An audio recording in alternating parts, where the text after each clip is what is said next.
Uthi Jesu, I am the light of the world, for as long as I'm in the world. John chapter 9 verse 5. So uma akhulumela amagama lawa Jesu, akhona lamanye amagama lawa akhulume kubafundi bakhe. Uthi, you are the light and the salt of this world. So sizowahlanganisa lamagama lawa sakhe emlayeto leyo tosikhumbuta noma usinikete i-picture sithombe sokuthi kungani sila emhlabeni. Matthew 5 verse 13 uthi, you are the light and the salt of this world. Nine ningusawoti nekukhanya kwalomhlaba. John 9 verse 5 uthi, njengoba ngisesela emhlabeni ngiwukhanya kwalomhlaba. So Jesu akasithumi ukuthi sibe kukhanya sibe ngisawoti wemhlaba mahala, but kucale yena watisho ukuthi yena njengoba Allah utele kwekuthi abe ukukhanya kwalomhlaba. Yebo akusingiloko kuphela latele kona, tiningi into bekatitele. Bekatele ukuthi ate usiza live, ate ulusave, bekatele ukuthi ate ukhulula labaposhiwe. Bekatele izinto letiningi letihlukile, kodwa ngifuna sibuke kule part le subject le ukuthi lokunye kwaloko bekatele kona ngokuthi abe kukhanya kwelive, ngoba live belisebumnyameni, kungako beliphila namanjani, liphila ngendlela leNkulunkulu angajabuli ngayo. So Jesu uthi ngitelekte ukhanyisa, ngoba lolo alandzela mine angeke ahambe umnyameni ngoba ulandzela ukukhanya, mina ngikukhanya. Macetha lapho uyandlula uthi thine sikukhanya. In other words, usinikile indlela noma iplan noma ke iprogram yonke ukusikhomba ukuthi uma ukukhanya kwelive wenda njani. I-lifestyle ya Jesu bekuyi-lifestyle ye-prayer. I-lifestyle ya Jesu bekuyi-lifestyle yokuthi la afika khona something is bound to change. Nakanjani into ifanele igucuke unless ime kahle leyo nto ayigucuki. So ke masuka uthi kithi chubekani nendeni lo msebenzi, sengiyini ukukhanya kwelive. In other words, Jesu uzama kusitshela ngendlela le-indirect ukuthi le live number 1 lisebumnyameni, le live number 2 libhitha, limunyu, alisimnanzi. Kunetigameko letentekako, kunebantu labaswelako, kunebantu labangakhona ukuthola umsebenzi, kunebantu laba bafacana nema-divorce, kunebantu labalahlekele bantwana, kunebantu laba ba-experience ama-miscarriages one after another. Uyafisa kuba nemntwana ude namunye ushadile usemshadweni but akatholi bantwana. Kunebantu laba ufail aka-understand ukuthi ufail kanjani, uyathi khandla kukho konke but ekugcineni uyafail. Whatever le ndako ayiphumeleli. Ma-situations amunyu kakhulu. So Jesu uthi banini i-taste to the bitterness of the world.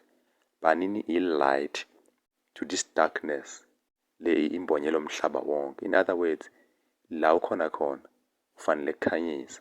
La ukhona khona ufanele ukuthi before you add taste to the world, you yourself must taste best. You must taste good ukuze ukuthi uma ufika la ufika khona, like Jesu uma ufika anywhere mawufunza la ashumayela khona noma la ahamba khona, bekangafakazi ngaye ukuthi yena ungubani wendani, bekafika lokhu la ngiko kuthathe indzawo kona kwenta umehluko. So asifanelanga kuhamba sithi thina singisawoti, but sifanele kuhamba si-add i-taste so that people will say these are the salt of the world. Noma ke laba babukhanya kwelive, laba bangisawoti welive. Why? Because siyakhanyisa. If you can check i-light ayihambi isho ukuthi mina ngikukhanya, but umsebenzi wayo kukhanyisa. So ivele ikhanye, then wena mawuyibona ikhanya, you know very well ukuthi oh i-light leya. Why?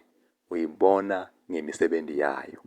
So in other words bazalwane, kuba i-Christian mzalwane, ube mKristu, kuba i-light of the world, kuba ngisawoti wemhlaba, kuba lisito ebantwini, kuba impendulo etintweni letingathi atiphenduleki kahle, kuba nje i-solution, kube helpful emphakathini la uhlala khona, endzaweni la ukhona khona, kuma situations lahlukahlukene ebantu.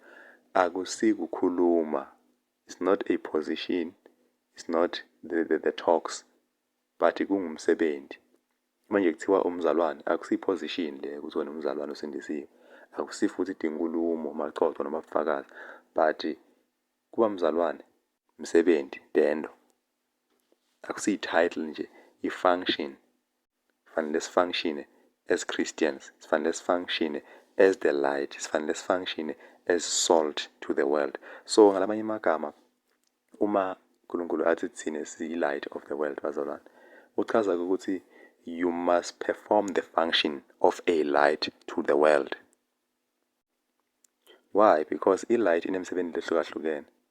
I've observed i-light for many days. Uma seyikhanya i-light lapha ebusuku, iyabonakala ukuthi i-light ikhona lapha, but mayikhanya emini akusi-easy ukuthi ibonakale because i-daylight inamandla kwehlula i-light lelo ikhanyisile wena. So ibonakala kahle ebusuku. That is why umhlabeleli uthi welikhwezi lakusasa khanya lapho ebumnyameni. Why? Because ku-useless kukhanya ekukhanyeni. There's light already, but kukhanya ebumnyameni. Ku-powerful kukhanya ebumnyameni. Kuyingxenye yemsebenzi wethu phambi kwaNkulunkulu. Lo uNkulunkulu asibekele wona la. So akasibekanga uNkulunkulu ngenjongo. The reason why uNkulunkulu asibeke la, and the reason why uNkulunkulu asigcina, asilonza, asiprotect, usivikelela ukuthi sikwazi ukusebenza sinekuthula, sikwazi ukusebenza sihlalisekile. Ngani? Ngoba awukwazi ukusebenza nawe ukhahlabedekile. Ungabuka i-light, most people abafaka ama-lights even ngaphandle naphakathi endlini bawafaka even makhava kwekuthi in case imvula iyana or kujikijelwa litshe or kuba na something leshayisa lapha, ingamane ifahle ilimade noma idamage le cover, but le light is still protected inside. Why? Because umsebenzi awukho kule cover ukule light, so le cover isebenza kuvikela le light.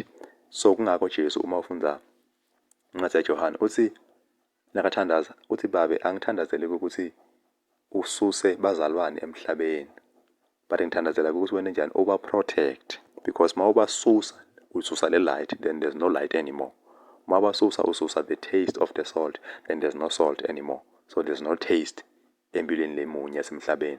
So angithandaza ukuthi ubasuse because kubalulekile ukuthi babe lapha, they are making the world better, but ngithandazela ukuthi ubavikele so that they can work, ubavikele so that they can perform their tasks, ubavikele so that they can carry out the assignment lo babekele yona emhlabeni. So lento le bazalwane isikhomba ukuthi we are the light of the world, and ayisikhombi lokho kuphela, isikhomba ukuthi everyone is called.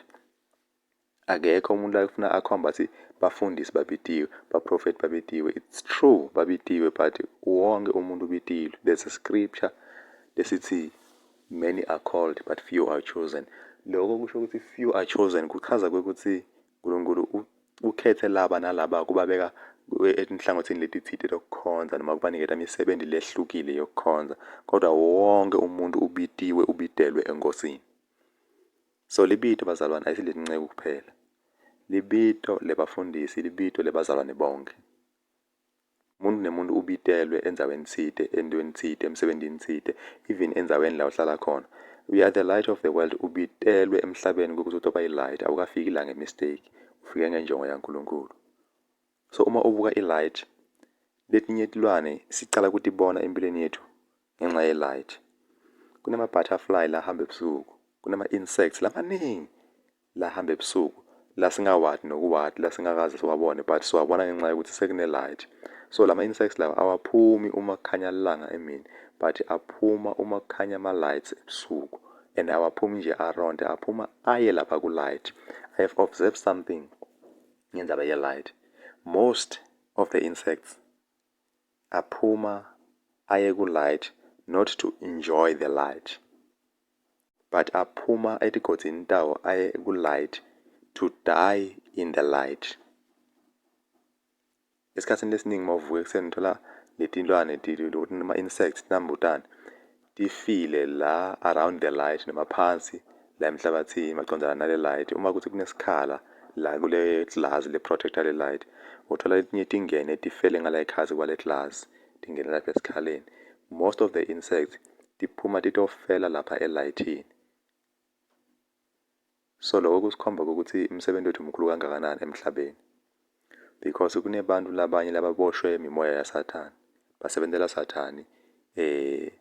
Uma kwenteka abona le light in you, utophuma aphumele ebaleni, aphenduke etintweni letibi latendako. bese uyandlula emhlabeni aye ezulwini, ngoba ipoint yaNkulunkulu akusiko ukuthi nedi bantu basindiswe baphile emhlabeni kuphela. Nalaba lasebatofa uNkulunkulu uyafisa, uyalangatelela kubabona before afa umuntu abuyisene naNkulunkulu. Yebo, uNkulunkulu uyakujabulela ukuthi siphenduke sisenesikhathi, siphile simkhonze uNkulunkulu, sente into letinhle leti yosipha mchele ezulwini. Kodwa uyavula futhi uNkulunkulu lithuba lekuthi nalo langasalitholanga lithuba lokuphila asindisiwe angasindiswa before afa. Ungabuka esiphambanweni, ithi le ndoda lekhuluma naJesu, Jesu ngicela ungikhumbule mawufika embusweni wakho. Uthi Jesu ngicinisile ngithi kuwe. In other words, nakathi ngicinisile kuchaza ukuthi surely, ciniseka nakanjani le nto lengikhulumako it's true. Akukho lokutayintshintsha, akukho lokutayigucula. Nakanjani utawuba nami eparadise. Uzama kumtshela ukuthi noma nje ungazange uphile ukhonze kwente into letinhle phambi kwaNkulunkulu, ngoba naku inhliziyo yakho iyavuma yalangatelela ukuthi uNkulunkulu akusize before you die. Lithuba lelo and you cannot miss the chance. Nalo-ke ulisebenzise, njengoba ulisebenzisile uNkulunkulu sokumukele ngoba inhliziyo yakho is willing. So-ke bazalwane, angi-encourage bazalwane ngokuthi baphenduke leli langa sebafuna kuya kofa, no, awunoladi ilanga lakho lokufa. Angi-encourage abantu ukuthi athi buke leli langa nemkhuhlane lonzima athi ngathi ngitofa awuthi ngiphenduke ngoba bese ngiphila kabi ngala emuva. No, ngini-encourage ukuthi niphile kahle nini, nendele laba sebumnyameni ngokuthi in case umuntu ufuna kuphenduka, abuke wena abone ukukhanya, ayibone indlela. Abuke wena ayibone impilo ine-taste, ayibone impilo ingcono, ayibone impilo iyinhle, athi my life tastes better because of this man, because of this woman, because of that lady, because of that gentleman. Akhombe bese kwenteka mhlambe lo la adudane nekufa angafi, angaphenduka, angabuyisani naNkulunkulu wena ukhona. Khanyisa abone ukuthi hey, isikhathi sihambile, into intshintshile, awuthi ngibuyisane naNkulunkulu. Athole lo musa ukuthi before andlule abe abuyisane naNkulunkulu. Yena live malithi we are the light of the world. Lisho ukuthi ukukhanya kwalomhlaba wonke bazalwane. Yebo, ukukhanya kwemndeni wakho, ukukhanya kwabomakhelwane wakho nebangani bakho, but awupheleli lapho. You extend it ube kukhanya kwalabanye bantu, even mawuhlala emahushu, ukukhanya kwasemahushu. Ufuna extend ube kukhanya kwaleti ndzawo tonke lo uhamba kuto. Na undlula uya eHazy View, konke la linyawo lakho linyathela khona lenzawo leyo uyidlile. Lithi iBhayibheli la linyawo lakho linyathela khona lenzawo leyo yakho. In other words, if you have peace, na unyathela emganduzweni fanele kube nekuthula. Why? Because uhamba nale peace yakho lehlala i-exista emahushu la uhlala khona. Iyenda njani? Iya-extenda, ifakwa emganduzweni, ifakwa eJerusalem, ifakwa White River, ifakwa boNasport. Why? Because kufanele ukuthi lokhu lo singikobona bazalwane sihambe nako, siphile nako. And lithi iBhayibheli fanele nawufika endzaweni umukeleka ubashiye nekuthula. So mawuhamba noma ngikula uhamba khona, fanele ushiye kuthula, fanele ushiye tintfo letinhle, fanele ushiye kukhanya, fanele ushiye i-taste empilweni, ushiye i-taste emishadweni yalabanye abantu, ushiye i-taste emabandleni la nivakasha khona, ushiye i-taste emacocweni, emafonini, ushiye i-taste wherever la uya khona. Umuntu nakahlangana nawe athi ukuthi no, akuyendeki i-mistake la, I'm going to gain something. Kube musa ukuthi ngihlangane nalo muntu lo, azafise ukuthi nethi mangihamba every week, ngathi once or twice in a week, ngathi ngiyahamba ngihlangane nalo muntu lo, because uyi-taste and uyi-light. Every time mangixoxa naye ngivuleka amehlo, every time mangikhuluma naye ngifeela better because uletha i-taste in my life. So into lekhona bazalwane, you are called. Ungabuka la uhlala khona ukuthi you are called. Kunetinto leti mhlambe tentekako or abomakhelwane bangathi bayacabana kulamla wena. Sometimes ngabomakhelwane bangakhulumisani kulamla wena. Ubitelwe lapho. You are called ukuthi ube umehluko, ube i-taste between these bitter-hearted neighbors. Bese kwenteka ludumo luya kuNkulunkulu ngoba wendile umehluko, ulamlile. Lisho njalo iBhayibheli lithi babusisiwe laba lamlako. Kunesibusiso kulamla, and awulamuli nje nawo i-problem. Ulamla because uyi-solution. Ulamla because you are bringing that taste lefanele ukuthi ibe khona. You are bringing the light ukuthi mabangagwadi ilanga lize lishone labantu. So ubitelwe kule ndzawo lohlala kuyo ukuthi ibe indzawo lekahle. Lithi iBhayibheli uNkulunkulu wehlisela tibusiso kubantu until labanye abantu baze babone ukuthi nangempela lelive lenu live lelikahle. It's a good place, it's a good land. Why? Because there are blessings. So wena ufanele ukuthi uphile i-lifestyle attract ama-blessings kaNkulunkulu, then extend to other people so that they see ukuthi your God is a living God, and they see ukuthi lento leyenteka lapha kulo muntu loya ma-blessings lawa, tibusiso leta akusinhlanhla, sibusiso lesa. Then bafakazi basinangempela live labo live lelihle, nangempela skom sabo skom lesihle, nangempela i-township yabo it's a wonderful township, nangempela i-province yabo it's a wonderful province. Ngiyafuna kuhlala khona. Why? Because that's where you find salt, that's where you find light.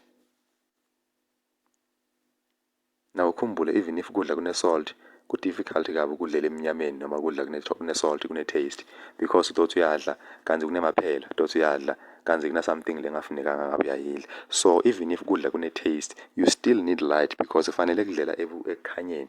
Uma udlela ekukhanyeni, you enjoy the food, there's taste and you see what you are eating. Lenye into lenta ukuthi ukudla kube mnanzi ngiloko ukuthi uyabona le decoration, you can see there's a light ukuthi this is good. So we cannot live a good life if we don't see kumnyama. We cannot live a good life if kukhanya but ikudla kwakhona kubi. Noma kungaze kukhanye ngakanani, you cannot just chew chilies. Yibi le nto yababa. You need better taste than chilies. So we need the light, we need the salt. Ungabaleki la uhlala khona, ungabaleki la ushade khona, ungabaleki la ukhonza khona, ungabaleki la ufunza khona, ungabaleki la usebenza khona. You are there for a reason. You are to bring taste to those people, bring taste to the situations la khona emisebenzini. Noma ngabe kuyacoshwana, kucoshiswa abantu kwendekani, bring taste because you are capable.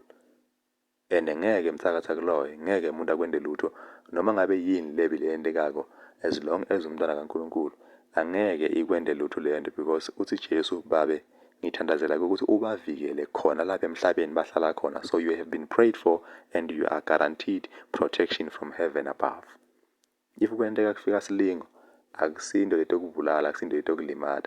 It's just a test to bring you to another level, because after a test you graduate to another level. After a test you pass to another standard. So i-test itele kutoncedza wena. That is why uNkulunkulu akavumeli kufa kufike kithi, akavumeli tinto letimbi tifike kithi, but uyatiyekela tilingo tifike. Why? Because tilingo itele kutophakamisa wena, atitele kutokwenda ukuthi wena, atitele kutokwenda ukuthi uNkulunkulu akubone ukuthi strong. God knows you. Titele kutowenda wena ubone ukuthi sowukhule ngakanani or awukakhuli ngakanani. That's why Jacob, lo watiwa ngaJames in English, uthi consider it pure joy. Kuboneni kukuhle kumathuba lamahle umenehlela tilingo ngetilingo. Consider it pure joy when you face challenges of various natures. Kubukeni nikubone kukuhle umenehlela ngiletilingo letihlukahlukene, ngoba lokho kunenta ukuthi niqine nikhule kuze ukuthi kubeketela kwende umsebenzi wakho kucethe kini, kuze ukuthi uma seniphelele ningashoti lutho. So ilight iba njalo bazalwane, ikhanyisela konke, ikhanyisela tinyoka, ikhanyisela tinkukhu, ikhanyisela yonke into lendlula lapha kune light khona. Iyakhanya light, ayicimi ithi ya nyalo ngiyacima ngoba kundlula inja, nyalo ngiyacima ngoba kundlula inyoka. It keeps on shining noma ngabe kwendekani, noma imvula ina ikhanya kuze kufike la ukuthi iyasha khona noma iyafahleka khona. And ikhanya nje because it is plugged from a source lenda ukuthi ikhona ekukhanya. So the energy source isuka i-supply le light ngoba iplugiwe. I-energy source ayisupply i-light le unplugged. So magama ami ekugcina bazalwane ukuthi banini plugged onto God, because as the light, noma ngabe ungilomhlobo lo wema LED lights, ma spotlight ukuthi ukhanyisa ekutheni, khanyisa indzawo lenkulu, uma ungasi plugged kuNkulunkulu you are useless, because kuyohlala kumnyama la khona mara ushaya ngamawathi lamakhulu elight. So asizameni bazalwane kuhlala sinamathele kuNkulunkulu, as Christ has said ukuthi mina ngimvini nini nemagatsha, hlalani kimi ngoba ngaphandle kwami you are malfunctional, ngaphandle kwami you are nothing, ngaphandle kwami you cannot do anything. In other words, asikho, we are dead ngaphandle kwaNkulunkulu noma ngaphandle kwaJesu. So ke bazalwane, asinamathele kuNkulunkulu because he is the energy source that will supply us ukuze sikwazi ukukhanyisa noma timo tinjani, ukuze sikwazi ukukhanyisa noma kwendekani. Khumbule Jesu uyi-energy source to supply us so that we can keep shining. Bese uNkulunkulu yena uyi-protection as Christ has prayed for us ngokuthi God protect them because they are in the world. So you don't have to fear mawukhanyisa because uNkulunkulu ubeke ama-guarantees ukuthi you will walk on scorpions and snakes and they will not hurt you. So lama guarantees lawa avetela wena ukuthi vele i-protection ikhona. Into oyidingayo wena, you need to start now and work for the kingdom of God. You need to start now and make a difference emphakathini la uphila khona. You are the light of the world. And uthi Jesu on this final quote John 17 verse 33 uthi, you will face many troubles in the world, but remember that I have overcome the world. So ama-challenges bazalwane eta kithi ngoba afanele vele kuta kubantu bonke labaphilayo, but Jesu uthi noma angafika ningathi hluphi, ningathi wari ngaloko, ningathi khathathi ngaloko, ngoba live ngilinqobile. Into lefanele niyende nini? Fakanisa odi. Into lefanele niyende, bring light, so that uNkulunkulu adunyiswe ngekuphila kwethu nemisebenzi yethu emhlabeni. But ma-challenges akufanelanga asithuse bazalwane. Yes, we are human beings. Sifanele kuba nekuthuka when something wrong or something strange happens. But ungathuki uze ufe ubulawe ngilokuthuka the problem engafiki kuwo. Why? Because Jesus ulinqobile live. He has overcome the world. Usinqobele lona. So there's nothing really scary emhlabeni ngoba Jesu ukunqobile konke lokho. In other words, ile nyoka ikhona, but ile nhloko ijujiwe. So you see the body, le nyoka inkulu kakhulu iyathusa, but the fact yokuthi ayinayo inhloko, it is harmless to you. Now ibukile vele ngiyo nyoka iphelele, but the fact yokuthi ayinanhloko kutshintsha the whole story. So asichubekeni bazalwane, sibeni umehluko la siphila khona, wherever la ukhona, hlala khona, sebenza khona, ufunza khona, noma ngabe ukuphi. Bani mehluko, bani kukhanya, bring taste and make sure ukuthi ufakazela abantu ngemandla nemusa kaNkulunkulu, so that mabafika ezulwini bantu bathi sabona musa kaNkulunkulu, saze sazuza musa sangena ezulwini because of this person.